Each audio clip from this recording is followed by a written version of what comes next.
그러나 카르타고가 로마 본토를 공격하기에는 심각한 제약이 있었다. 지중해를 넘어 이탈리아로 직접 진격하려면 강력한 해군력이 필요했지만 1차 포에니 전쟁에서의 패배로 인해 카르타고 해군은 이미 로마의 상대가 될 수 없었다. 카르타고는 해상에서의 경쟁력을 잃었고 이는 바다를 통한 침공이 거의 불가능하다는 것을 의미했다. 한니발은 이에 대한 대안을 찾아야 했다. 그리고 그는 모두가 간과했던 길을 발견했다. 바로 육로를 통한 침공이었다. 한니발은 육로를 통해 로마로 진격하기로 결심했다. 그는 카르타고가 장악하고 있던 에스파냐에서부터 시작해 에브로강을 건너고 피레네 산맥을 넘어 갈리아 프랑스로 진입한 후 롱강을 건너 알프스를 넘어 이탈리아로 진입하는 경로를 구상했다. 이 계획은 단순히 로마의 방심을 이용하는 것 이상의 의미를 지녔다. 알프스를 넘는다는 것은 상상을 초월하는 모험이었다. 험준한 지형과 혹독한 기후, 그리고 적대적인 부족들과의 싸움이 기다리고 있었지만 한니발은 이를 두려워하지 않았다. 우리가 알프스를 넘으면 로마는 결코 예상하지 못할 것이다. 그들은 우리의 침공에 대비할 수 없을 것이다. 16장, 한니발의 출정, 철저히 준비된 군대와 전략. 기원전 218년 5월의 아침, 한니발 바르카는 카르타헤나 항구를 떠나며 고요한 바다 위로 눈길을 던졌다. 그의 눈빛에는 결연한 의지와 자신감이 깃들어 있었다. 이번 출정은 단순한 원정이 아니었다.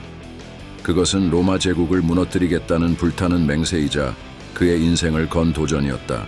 한니발의 주변에는 다양한 민족과 문화로 이루어진 병사들이 정렬해 있었다.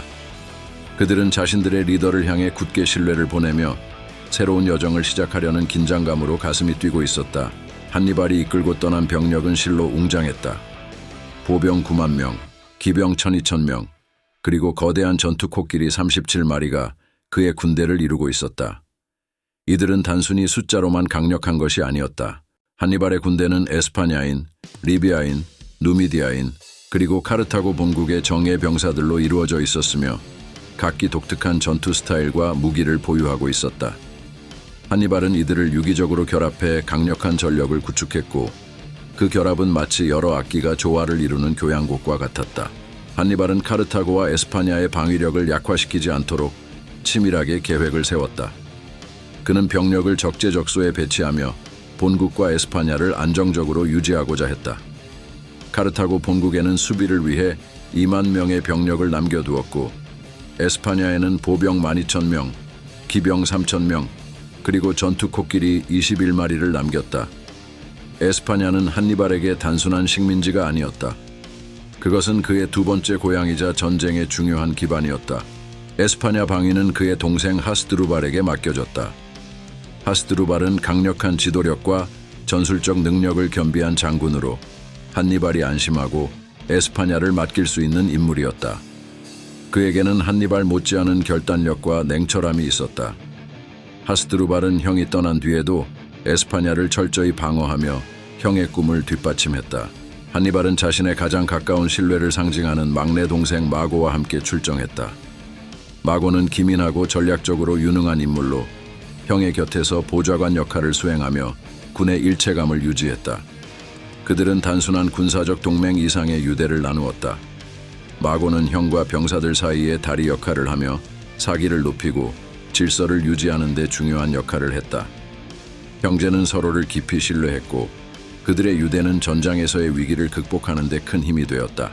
한니발에게 있어 에스파냐는 단순한 정복지가 아니었다.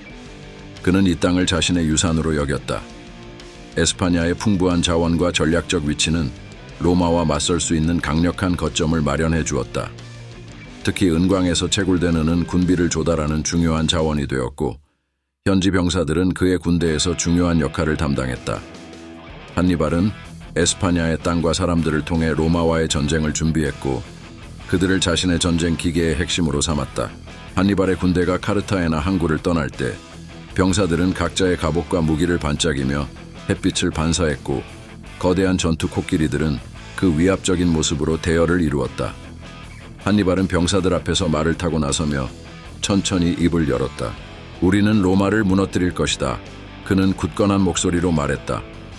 그 길은 길고 험난할 것이지만 우리의 이름은 역사의 정점에 새겨질 것이다. 그의 말은 병사들의 가슴에 불을 지폈고 그들은 한마음으로 함성을 질렀다. 한니발은 단순히 군사를 이끄는 지도자가 아니었다. 그는 전쟁을 이해하고 이를 통해 역사를 바꿀 수 있다는 신념으로 가득 찬 천재 전략가였다. 그의 리더십 아래 병사들은 그들의 운명이 새로운 장을 맞이하고 있음을 직감했다. 이렇게 제2차 포에니 전쟁은 막을 올렸다. 로마는 이제 한니발과 그의 군대를 상대해야 할 거대한 도전에 직면하고 있었다. 17장. 기원전 218년 한니발 바르카는 철저하게 구성된 군대를 이끌고 카르타헤나를 출발했다. 그의 군대는 다양한 민족과 문화를 반영한 다민족 혼성군으로 이루어져 있었으며 이는 한니발의 천재적인 전략에 따라 정교하게 배치되었다. 한니발의 군대는 누미디아 출신의 기병들로 구성되어 있었다. 이들은 가벼운 무장을 하고 빠른 기동성을 갖춘 뛰어난 기병들이었다. 한니발은 이들이 로마군의 중무장 보병에 맞서 속도와 기동성으로 압도할 수 있는 최적의 병력이라고 판단했다. 전장에서 누미디아 기병은 신속한 돌격과 정찰, 그리고 기습 공격으로 적의 전열을 혼란에 빠뜨렸다. 한니발의 보병은 리비아와 에스파냐 출신의 병사들로 이루어져 있었다. 리비아 병사들은 견고한 방패와 창으로 무장해 단단한 방어력을 자랑했고 에스파냐 병사들은 빠르고 유연한 전투 방식으로 짧은 검과 원형 방패를 사용해 기동성과 공격력을 발휘했다. 이 두 종류의 보병은 서로의 강점을 보완하며 강력한 혼성군을 이루었다. 특히 이들은 2대1의 비율로 조화롭게 배치되어 서로의 능력을 극대화했다. 한니발의 군대에서 가장 눈에 띄는 존재는 바로 37마리의 전투 코끼리였다. 이 거대한 동물들은 단순한 병력 이상의 존재였다. 그들은 적의 진영을 무너뜨리고 적 병사들에게 두려움을 심어주는 강력한 심리적 무기였다.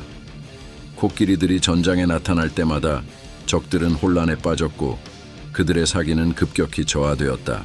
한니발은 자신의 군대를 단순히 전진시키는 데 그치지 않고 각 병력의 강점을 최대한 활용해 로마와의 전투를 준비했다. 누미디아 기병은 전투에 선봉해서 적의 전열을 교란하고 빠른 기동으로 적의 후방을 타격하는 역할을 맡았다. 리비아와 에스파냐 혼성 보병은 조직적인 대형을 유지하며 로마군의 중심부를 압박했다. 전투 코끼리는 적의 사기를 저하하고 전장에 심리적 압박을 가하는 데 사용되었다. 한니발은 피레네 산맥을 넘어 프랑스로 진입하면서 군대를 신중하게 관리했다. 혹독한 환경과 지속적인 전투로 병력은 시험받았지만 한니발은 현지 부족들과 동맹을 맺고 보급로를 확보하며 병력의 피로를 극복해 나갔다. 피레네 산맥을 넘은 후 그의 병력은 보병 5만 명, 기병 9천 명, 그리고 코끼리 37마리로 줄어들었지만 그는 병사들의 사기를 잃지 않도록 했다. 알프스를 넘어 이탈리아로 향하는 여정은 한니발의 가장 큰 도전 중 하나였다. 하지만 그는 결코 주저하지 않았다. 그의 전략은 로마의 예상 범위를 뛰어넘는 것이었으며 그의 결단은 단순한 침공을 넘어 로마 제국의 기반을 흔드는 전쟁의 서막이었다. 로마는 결코 내가 어디서 나타날지 예상하지 못할 것이다. 한니발은 웃으며 말했다. 하지만 내가 나타났을 때 그들은 결코 나를 잊지 못할 것이다. 18장. 전쟁의 서막. 한니발이 에브로 강을 건넜다는 소식이 로마로 전해진 것은 한여름의 밤이었다. 타라고나와 엠포리아이의 해안 도시 주민들은 한니발의 군대가 에브로 강을 건너는 모습을 목격했다. 긴박한 소식은 마르세유를 거쳐 로마로 전해졌고 전령은 말의 갈기를 휘날리며 밤낮 없이 달렸다. 로마의 원로원은 급히 소집되었고 한니발의 움직임에 대한 논의가 시작되었다. 로마의 원로들은 긴 회의 끝에 한니발의 의도를 분석했다. 그들은 한니발이 에스파냐에서 군사 행동을 확대하려 한다고 판단했다. 에브로강 북쪽으로 진출한 한니발의 목적이 단지 에스파냐 전역을 정복하려는 것이라 생각했던 것이다. 에스파냐는 카르타고의 전략적 요충지였으며 로마는 한니발의 행보가 이 지역에서의 지배를 더욱 공고히 하려는 시도로 보았다. 그러나 원로들은 에스파냐만을 염두에 둔 것은 아니었다. 그들은 한니발의 움직임이 본국 카르타고와 연결되어 시칠리아로 이어질 가능성도 있다고 보았다. 카르타고는 1차 포에니 전쟁에서 시칠리아를 상실한 이후 언제나 이 지역을 되찾기를 원했다. 로마는 시칠리아에서의 충돌 가능성 또한 경계하며 이렇게 결론지었다. 한니발의 목적은 에스파냐와 시칠리아 두 전장을 동시에 만들어 로마의 전력을 분산시키려는 것이다. 하지만 로마의 판단은 큰 오판이었다.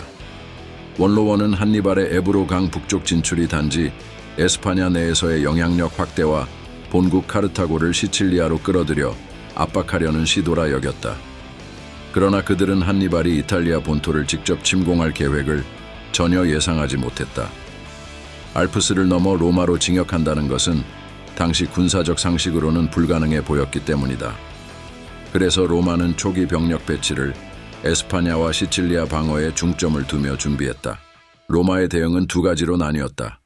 첫째, 에스파냐 방어였다. 로마는 에스파냐의 동맹 도시들과의 협력을 강화하며 에브로강 북쪽에서 한니발의 군사 행동을 저지하고자 했다. 병력을 에스파냐로 파견하고 마르세유를 포함한 주변 해안 도시들과 긴밀히 연락하며 방어 태세를 갖추었다. 둘째, 시칠리아 방어였다. 카르타고가 시칠리아로 공격해올 가능성에 대비해 병력을 강화하고 이 전략적 요충지에 병력을 집중했다. 하지만 한니발은 로마의 예측을 비웃기라도 하듯 전혀 다른 계획을 품고 있었다. 그의 목표는 이탈리아 본토였다. 그는 로마를 혼란에 빠뜨리기 위해 자신의 진정한 계획을 철저히 비밀에 붙였고 로마는 엉뚱한 곳에서 전쟁을 준비하게 되었다. 한니발은 피레네 산맥을 넘고 이제 알프스를 넘기 위한 준비를 시작하고 있었다. 그동안에도 로마는 여전히 에스파냐와 시칠리아에서의 전쟁에 대비하며 병력을 분산시키고 있었다.